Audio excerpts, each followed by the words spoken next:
There goes the realest guy in the room. How you doing? How you doing? What's poppin', man? Let me see you clearly. Let me see you clearly right now. You know, man, I got to put them readers on. I see them readers on. Let me get eyes on y'all. This is the quarantine cut, man. I ain't got a name for this one yet, dude. This is something you see in a Star Wars movie.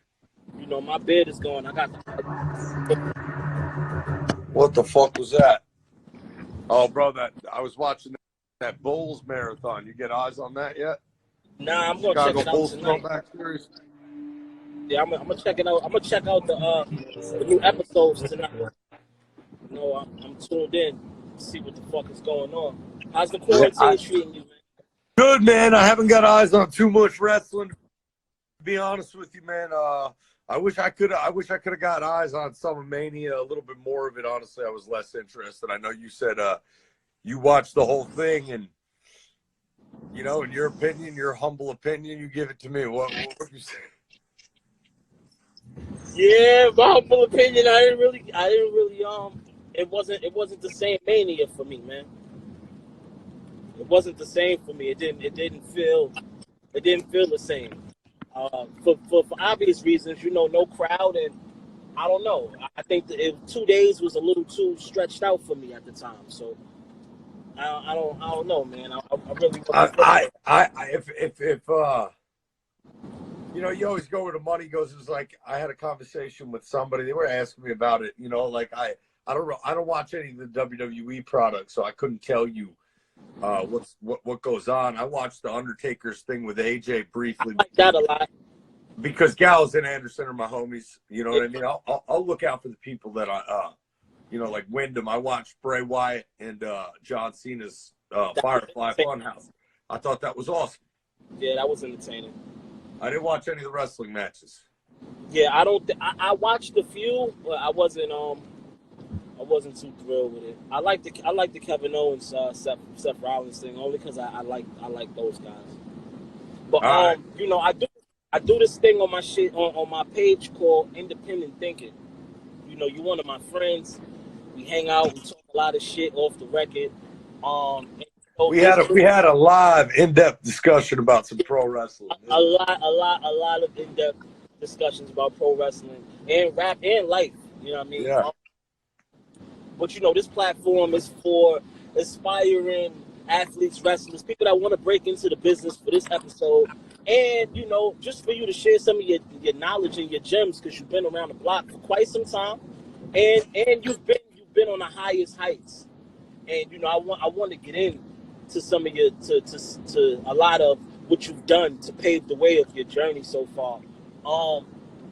Joe DiFranco.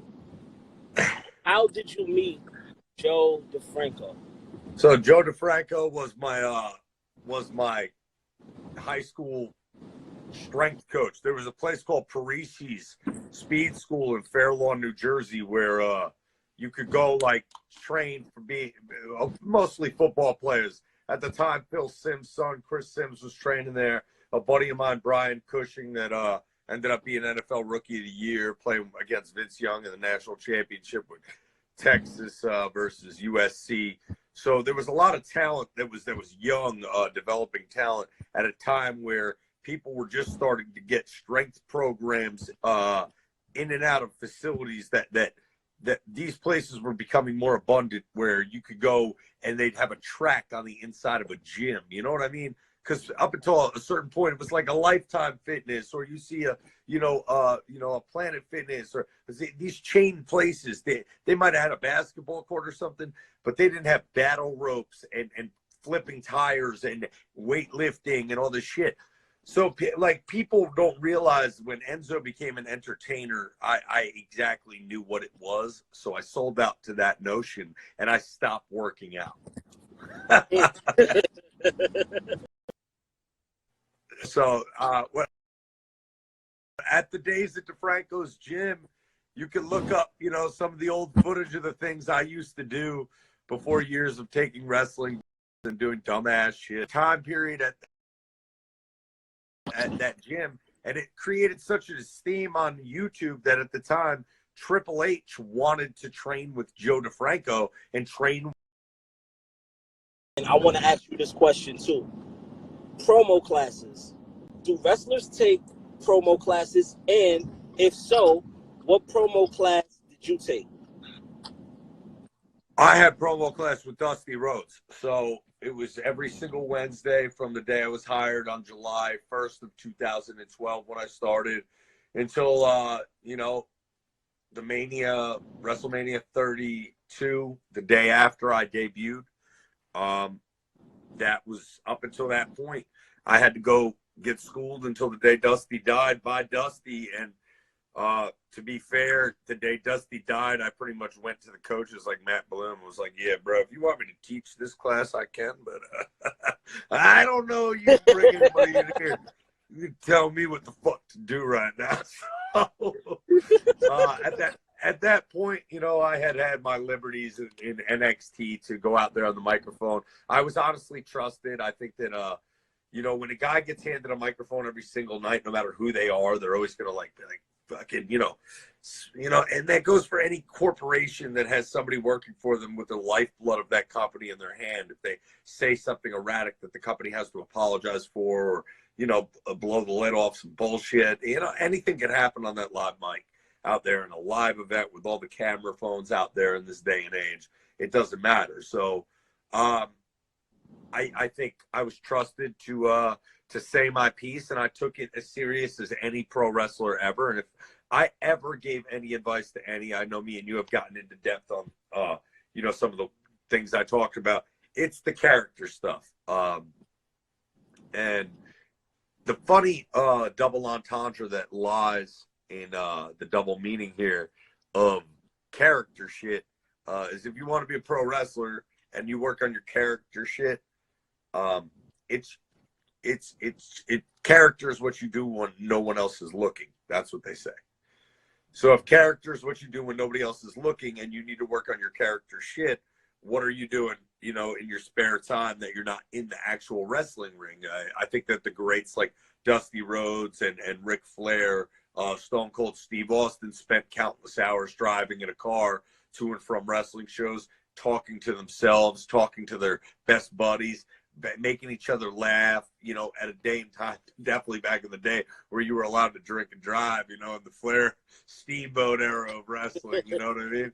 These guys, Dusty Rhodes and Murdoch would have a case in the back of the car, driving the Bible Belt, you know, rehearsing bullshit that they actually got to say on TV, which is cool, you know what I mean? It's like all you need is that platform and that opportunity, you know, to use this creative juice. So if I'm a pro wrestler and I want to get into pro wrestling in 2020, I'm not focusing on the in-ring wrestling aspect of it as much as I am. Okay, let me learn, you know, character shit. Let me divulge and sell out, put myself out there, be willing to risk it all in this character that I portray, and then go out there. And if, you know, they give me an opportunity to be an interviewer, to be a manager, to be a foot in the door, that is the, you know, it is what it is. And when I first started, I didn't think I was going to be a wrestler. I thought I was going to be a manager, Big Cass's manager. I didn't know.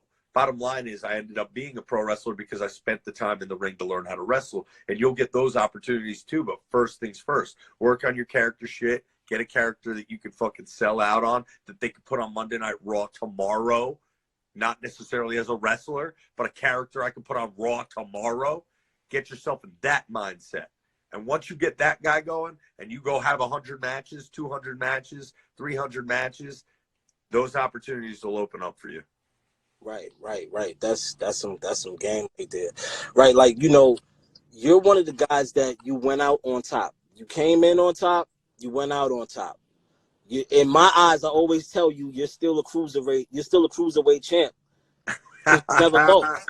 I got the belt right here. Yeah. Hey, you guys want to see the title? You want to see the title? Let me see the title. Hey, what's up with it? What is this guy doing? Nobody was swagging like me, I'll tell you that. Yeah, nah, you definitely got. I wrestled Jericho and them bad boys, them Supremes and them White Iversons. When I started balling, I was young. The White Iversons. Oh, there you go, bitch. There you go, bitch. There it is. Still sitting My there, man's bitch. still a champ. Right now, he's still a champ. Oh, shit, son. Those are the first ones I ever wrestled in. Yo, what was your what NXT. That was when I did realized that wearing Jordans could get me paid. right. Now, I Brandon, wasn't no big sneakerhead. I just was wearing Ferrari red Jordans because they matched my sick ass fucking MJ swag I had. wasn't they sending you Jordans and shit too at a point? Didn't you Oh have? man, Jordan, yo, we're all watching this Jordan documentary. Y'all ain't got no PEs, I can tell you that. I think I might have them on me here. I got my player exclusive, so I have a Jordan. I have my own fucking Jordan, bro. I have 2 pairs of my own Jordan. And Marcus Jordan gave me those bitches. That's hard. Michael's son, bro. Shout out That, Marcus Jordan, my man, bro. MJ. what was it like working with John Cena? He was the coolest guy ever, man. I only got to work with him a few times, but he changed my life and my career every single time because people need to understand when you work with Cena, you do whatever he wants to do, and none of the writers, nobody else tells him what to do or say. Hmm. So what did that consist of when Enzo worked with Cena? Fucking Enzo worked with Cena, and it was like, flip open your book, Enzo. What do you want to say? And I'm just is that your promo book right there? Is that the holy grail of promo right there? This is the holy grail of promo book, bro. Look, man, my guy is gonna be a fucking a promo teacher in about 2 seconds because I promise you could cut a promo on a paper bag and I'll enjoy it. And I think that's because you actually like hip hop too. Oh yeah. If you saw this notebook and some of that, like I can flip any. You want to just play a game where we flip any page for a second? Because I'll probably have names in here of people that we've probably heard of. Now look, look, guys. The craft. You gotta focus on the character. My dog still got the book of promos. That's a book of promos. This is all promos, but this is a page, all right? This is a page. This is a page. This is a page. So these are columns like I'm writing for a newspaper, motherfuckers. And everything I ever said on TV, I highlighted. So y'all get with it or get lost. This is, about fucking thousands of pages, man. I mean, talking about books, a book is a standard book is 220 pages. You guys want to read a good book? Here's the best one you should read. What is that book for the people that can't really see that in the camera? Stephen King on writing. I'll leave it to you. Keep reading them books. I'll keep writing them. You get me? If you read books, you're filling your brain with knowledge. Stephen King here wrote a book on how to write them, which I think is brilliant. If Stephen King writes a book on how to write a book, I'll read that one. I only take advice from people more successful than me. Woo! Oh! Gem! I need to have my fucking sound. I need to get some sound effects so every time somebody says some ill shit, I can Gem! Yeah, we'll read off of this bitch. Go ahead. Last name, damn. First name, don't give a. You're looking like the day after Christmas, okay? You're nothing to look forward to, okay? You had a strategy, and then I punched you in the mouth, and then I called you soft, and your strategy was lost. I got the gift of gab, I got the gift of jab, all right? I hit you with a Metamucil haymaker and drop you like a deuce, you know what I'm saying? All right. You ain't nothing but a mushroom in Super Mario's world. I'll leave you flat like 8 cups, you bitch. My jaw's so strong I could blow a bubble with it an hour later. Kiss your jaws, break your jaw. Hit him with a 1-2 banger, put the Midas touch on that, get you real tuned up.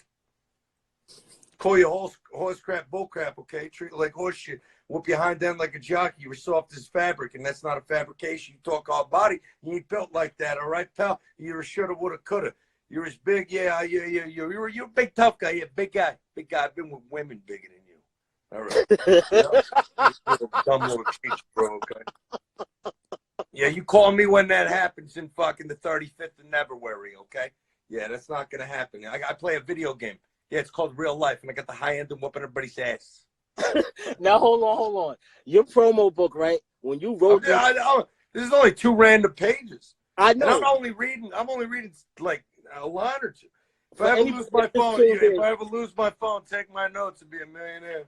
Sheesh. So now, when you wrote these promos, how long did it take you to learn them?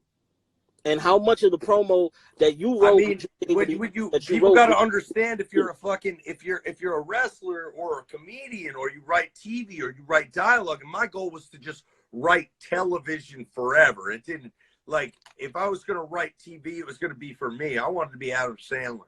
You know what I mean? Like, get done with wrestling. Let's make TV. Let's make movies. You hand me the script, I'll hit it with the remix because I got this book here, and I just flip through it and replace your sentences with funnier things.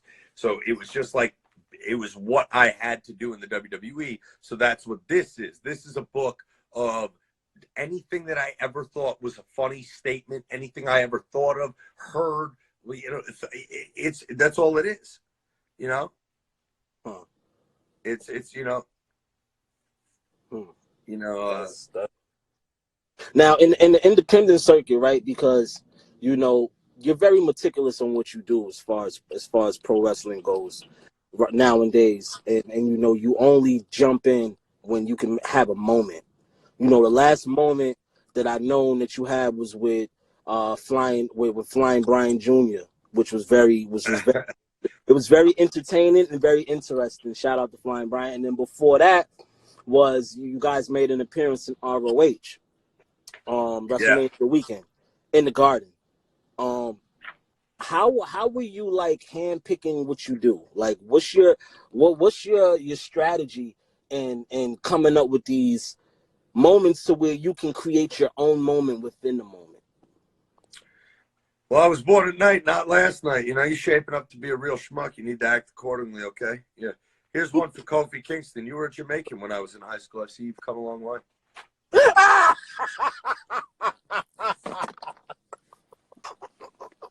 You're a fucking douchebag, bro. You couldn't hit me in a telephone booth, pal. You couldn't hit me in a telephone booth, all right? All right? Not even if I was faded like a bad tattoo, pal. All right? You know what I mean? If I had a dime for every time I got my ass kicked growing up as a kid, I'd have 0 dimes. You know? If I don't kick your ass, I'll at least hook up with multiple women in your family. You know? I hate to be the one to pull the nipple out of the baby's mouth here. You know what I'm saying? Oh, man. There's so much here.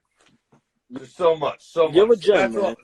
That's all that is. I think that the character shit is the most supreme focus for any young wrestler that wants to come in and out of the game. I think that's my advice. As far as what you mean, the question you asked me is the picking and choosing my song and dance, or when it is that I want to have a wrestling match or get involved in pro wrestling. I think that you know, I definitely had plans to capitalize on what happened at Madison Square Garden alongside Big Cass. I think that there was some hiccups on the business ends of things, and I think that there was some hiccups, you know, in Big Cass's personal life that he needed to get worked out very publicly. Mm-hmm.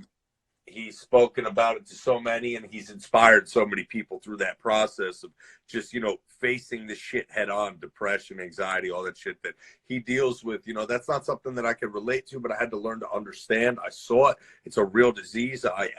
I don't struggle with those things myself personally, but I've been affected by it as much as anybody, you know, who has someone in their life or a loved one that, you know, goes through that thing. I know it's real. So, you know, that took a lot out of me mentally, you know, at that time dealing with Big Cass. Here's a guy who I'd known and loved.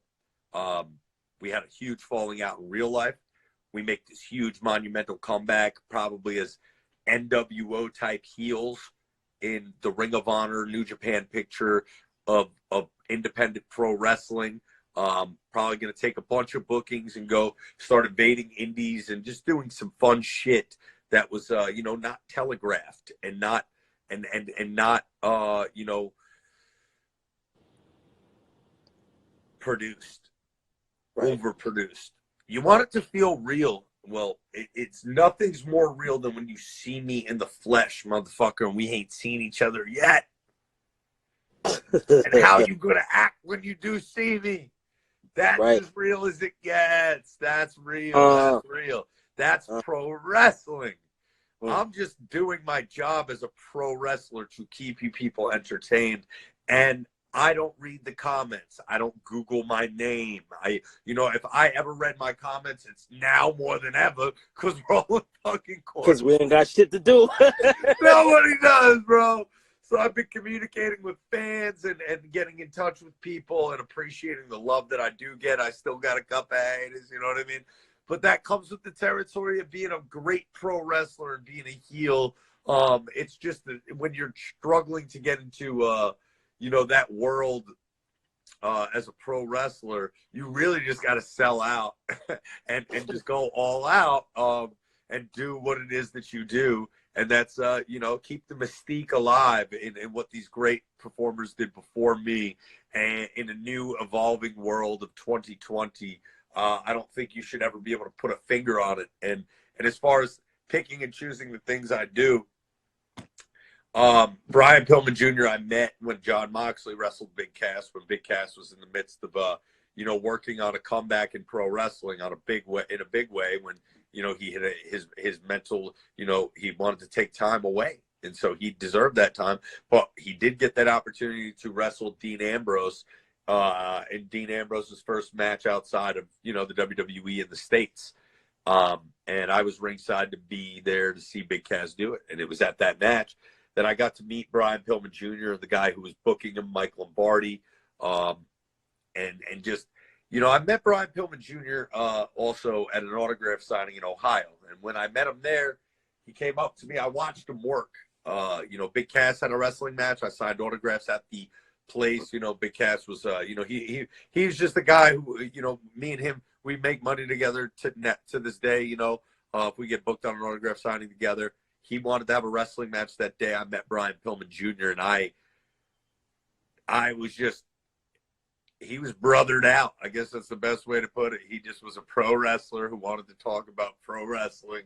And when he met me, he had let me know that Stone Cold Steve Austin is a good, source for him for, advice and things like that. Which is and a good he source came for up you. to me.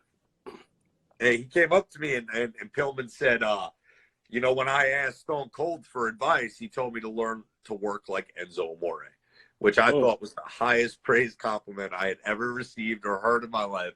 Still couldn't believe it was true, but Pillman swears by it. So when he told me, I said, Jesus Christ, well, I can sit here and talk to you all day, but I can show you a lot better than I can fucking tell you. So let's work. And I called up the promoter, Mike Lombardi, who worked with Big Cass when we were in Columbus. We had a conversation, and one thing led to another, and I ended up at the exact same arena that I had my last pro wrestling match in the WWE at the Mid-Hudson Civic Center. And when you do that, get the opportunity to have a wrestling match in the same arena that you had your last fucking match at against one of the guys you idolized as a kid, Brian Pillman, Flying Brian, his father. This kid doesn't have a father anymore. He's 10 years younger than me. He wants to be a pro wrestler. Anything that I can teach him or any of these other wrestlers can teach him, we all owe it to him in a way, because that's how that's how pro wrestling works. Is a small niche, tight knit business, and those people that are there, they're third generation, fourth generation, fifth generation. And while I'm a first generation pro wrestler, and nobody I ever knew in my lifetime ever was a pro wrestler, the first pro wrestler I ever met was Triple H. I can't tell you how much I do appreciate and respect the lineage of some of these great pro wrestlers, and how often, this is a business that's been putting food on their plates for years and years, and their families' plates and years and years and years and years and years. At the same time, when you get into that business and you have none of that, that gets held against you. And those guys don't like you. Some of them, some do, some don't. And you have to really, really, it's the cutthroat world that Stone Cold Steve Austin, he slit throats in that business to get to the top.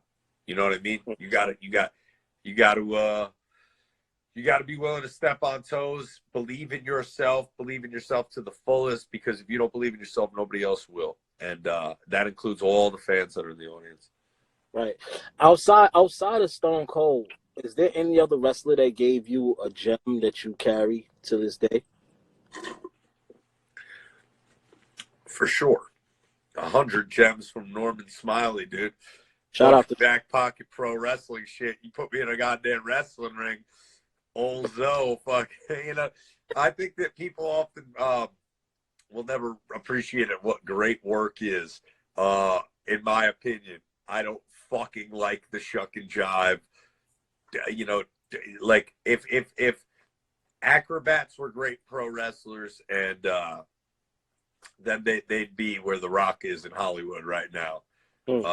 You know, the pro wrestling is built on the backs of giant fucking dudes, not the Enzos of the world. Okay, but I do, you know, I appreciate my spot where I get my shit in. I appreciate it. But, you know, like, pro wrestling is built on the backs of giant fucking men that when they walk, the Andre the Giants of the world, the Braun Strowmans, when they walk through the airports, these little kids that are like fucking 5 years, 6, 7 years old, they look up and they're like, oh my God, that's a pro wrestler. That's what yes, it is, kid. That's what that is. You know what I mean? Like, you have to be able to understand that when you get into it. And then you can find.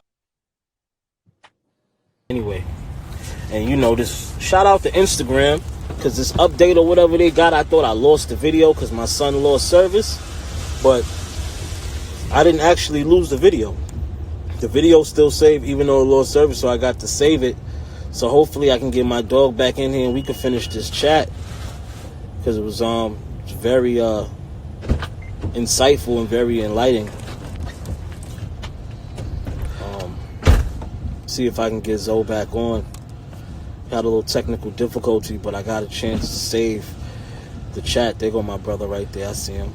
All right. Zoe, send me another one. I see you.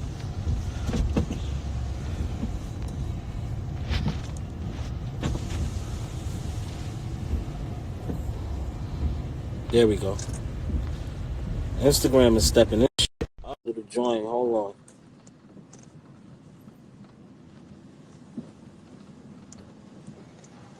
It keeps saying you're unable to join. I don't know why. The Wi-Fi might be choppy over there. Send another one. It keeps saying you weren't able to join. Come on, internet gods. All right, successfully sent. Let's see if my dog get that. Let him back into the smoke room. Let's finish this independent thinking strong. Thank you, Instagram, for updating this app and allowing everybody that loses their video to save the video. All right, here's my brother. Let's add my brother back in here. Okay, we're waiting for the real one. Bada boom. You're gonna get the crazy filter, bro. It's all good. I like this. It's like, you know, we're gonna end this thing off strong. Fuck it. I got to save the other part of it. So shout out to Instagram. Hold on. Got some lights around this bitch. Yeah. Yeah, man. I'm glad. Yo, this shit is it's really good that you hopped in here. We got your phone got its own filter right now. We on the right now. We on the background right now, but you know, I don't even remember what you were asking me about, boy.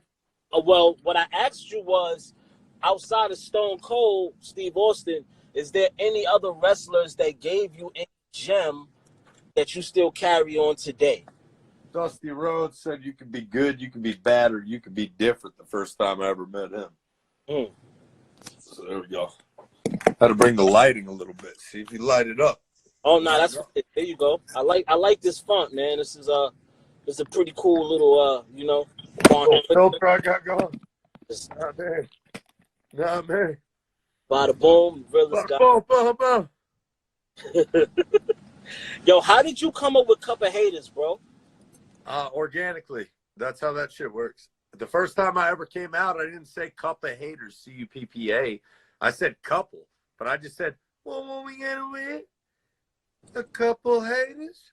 And by saying like couple, see, I always felt like it doesn't matter what I say, it's how I say it. And that should go for any character, because it's like, how would your character say something if you're the Undertaker? You're not going to say it like Enzo would. You know what I mean? Right. So, like, I I just kind of came up with ways that my character would say things, and in essence, you know, that day that I said, well, what do we got over here? A couple haters. It was just a way to segue, just like any way a rapper went into their line. And I was saying it because I just walked by Devon and Bubba and a couple haters, because hate ain't nothing but love disguised by jealousy. And I just wanted to get that line out. So, well, what do we got over here? A couple haters. So my brother calls me up the next day, and he says that him and his homies were at the mall, and his homies from high school were like, yo, well, we got a couple haters? Like, looking at people walking through the mall. Like, we got a couple haters? What do we got, a couple haters? What do we got, a couple haters? And that's just my brother's friends from high school. So if they're saying that, then that tells me that I have something there. So now I say it again. Then I noticed that people started saying it like cuppa, spelling it. It was like people on the internet spelling it like C-U-P-P-A, thinking like that's how I was saying it. So I immediately went to our T-shirt guys and our people. I was like, I want to get mugs that say cuppa. WWE trademarked that shit immediately, and they fucking own the word that some asshole on the internet probably created, but I said it like, you know, so it was great. Now, how important is it to trademark your own spiel when you get in there? Is there a way that you can do that, or automatically do? I mean, I don't know what the world is there now. Like, I don't know what their deal is. Like, I'm not there. I can't tell you what goes on. I can tell you when I was there. Yeah, let's speak about when you were there. If I ever trademarked something while I was in NXT that I was using on TV or wanted to use, I would have been fired. Or at least, that's how I felt. I never did. You know what I mean? That's crazy. That's crazy. I mean, that's how I felt. I don't know how accurate that is. I know that guys got heat for certain things like trademarking and got fired over less. You know, it's always that people have been killed for less. You know what I mean? Yeah, I know people have been killed for less, bro. So I'm not fucking with it. Right. You ever see yourself going to Japan? Probably not. I mean, I love my family so much to go live away from home. You know, I'm not, like, people don't get it twisted. I'm not fucking Chris Jericho. Like, you know what I'm saying? Like, Chris Jericho wrestled for like fucking 30 years now. Like, how long has it been? Honestly, I don't know how long it's been. He's been wrestling since he was a teenager. So when he goes over to the Tokyo Dome and has wrestling matches, you know, just like the stories of like Hogan and Vader, you know, and you know, all the likes of these people that is, you know, Stan Hansen's of the world that had runs over there. You know, Stan Hansen stayed there for a long time. Okay, Hulk Hogan, that's fucking Hulk Hogan and Chris Jericho. They don't have to go live in Japan.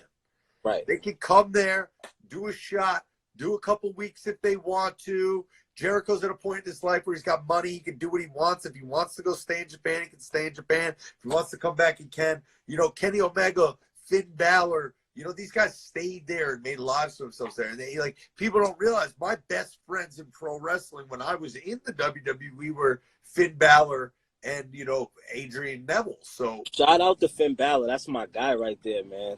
Yeah, it's a great dude. Shout out to Berg. That's great dude. But when you meet a guy like see, me and that guy shared so much in common because I was so intrigued with his life. He got a kick out of mine. Right. You know, I grew up on the, you know, Hudson River in New Jersey, a loudmouth finessing his way, you know, anywhere he wanted to go because he just didn't, you know, like, yeah, nah, you're full of shit. You know what I mean?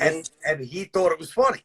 But this kid, to me, was blowing my mind because he's from fucking Ireland, you know, and here he is living in Japan with, like, a sponsorship from Armani Exchange, wearing, like, suits and painting himself like all these Marvel characters. And me, I'm a marketing wizard, and I saw what he was doing.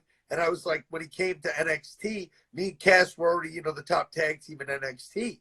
So he comes walking through the doors, you know, I don't even realize it because I'm thinking I'm going to get fired every day. I don't even know it. That over in Japan, this guy who works for Japan, Finn Balor, Fergal, their champion, is huge Enzo and Cass fans.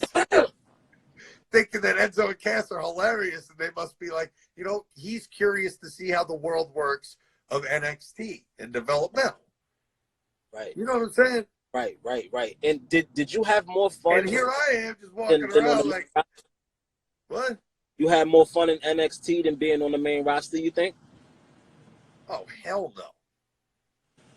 I mean, NXT's to look back on the once-in-a-lifetime experiences that you had and the hard times and the, like, you know, it would be like playing at, you know, Alabama and then getting drafted by the Patriots.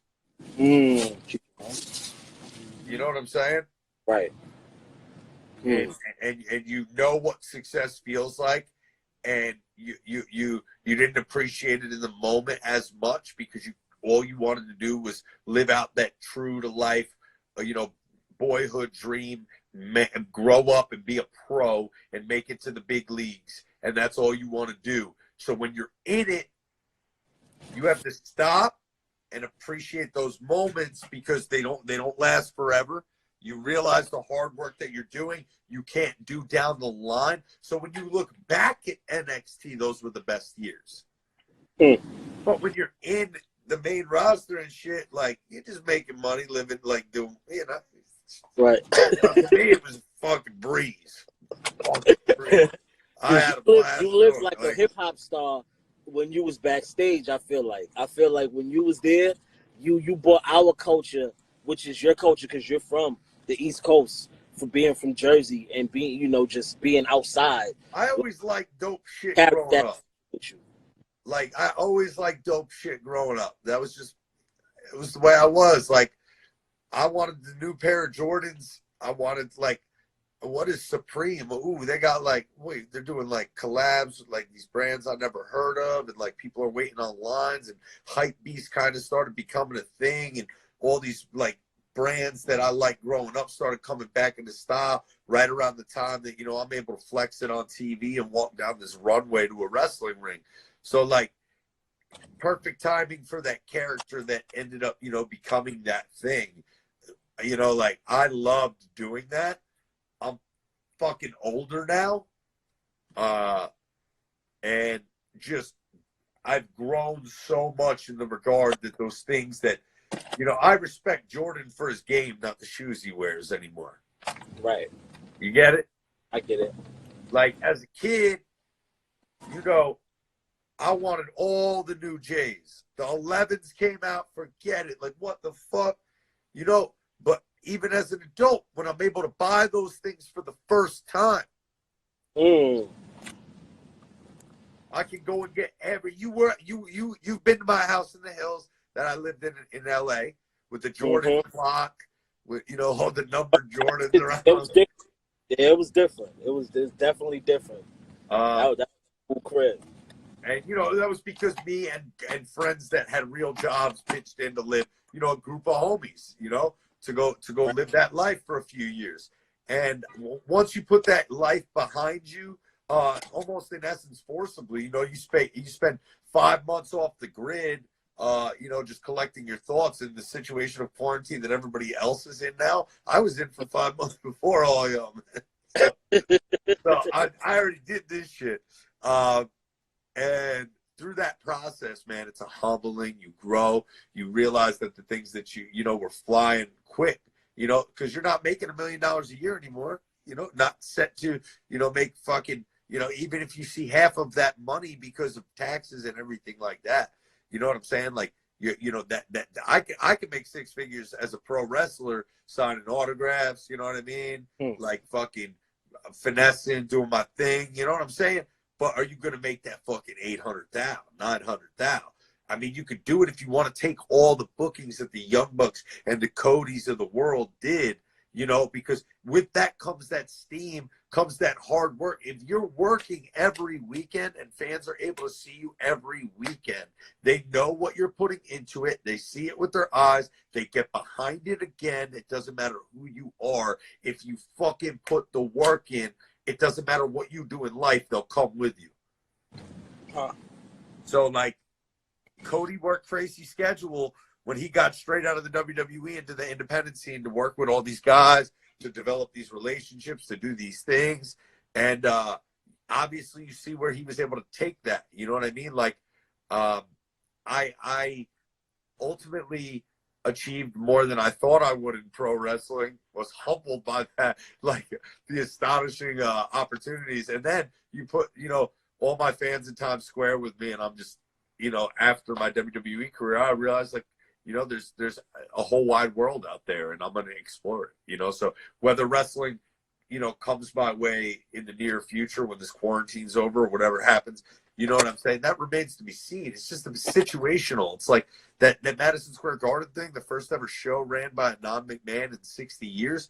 Who the fuck's going to not want to do that booking? Right. I mean, I knew I wanted to do that when I made Survivor Series. You know what I'm saying? Right. Like, whatever show they do before Mania, more likely at the Garden. Yeah. I know where I'll be. I know I'll be jumping a guardrail because I'm booking myself. Independent thinking at its fucking peak, bro. Fucking, you already know you fucking one of my good friends. I talk to you all the time, but I wanted to give you your flowers on here and really give some insight and have you share your journey, your story with a lot of people that's actually wondering how shit works and, you know, how could I do this if I wanted to do this? And Well, so, let me before we leave out, before, you know, more importantly than anything is that people need to know that when this happened to me, I thought it was impossible. I never thought I could do it. I grew up in a neighborhood, much like anybody else, having fun with my homies. You know, I lost a lot of friends to doing drugs and being fucking assholes and going to jail. And you know, I was able to see through those. I saw people that went on to the NFL around me, and I saw people that went on to get degrees around me, and there's paths that you can take. And if you want to be a pro wrestler, you're the only one stopping yourself from doing it. If you want to be great, you're the only one stopping yourself from doing it. People are always going to fucking hate. Don't worry about that. It's an insecurity within themselves. The most important thing is that you understand is you can be good, you can be bad, or you can be different. Like Dusty Rhodes told me, we're all different and we all have a gift. You're just afraid to show it because you're afraid of what somebody might say. Fuck them. and that's real shit from the real one. Bada boom. Realest cat in the room. How you doing? All right, motherfucker. I'll call you later. All right, fam. All right.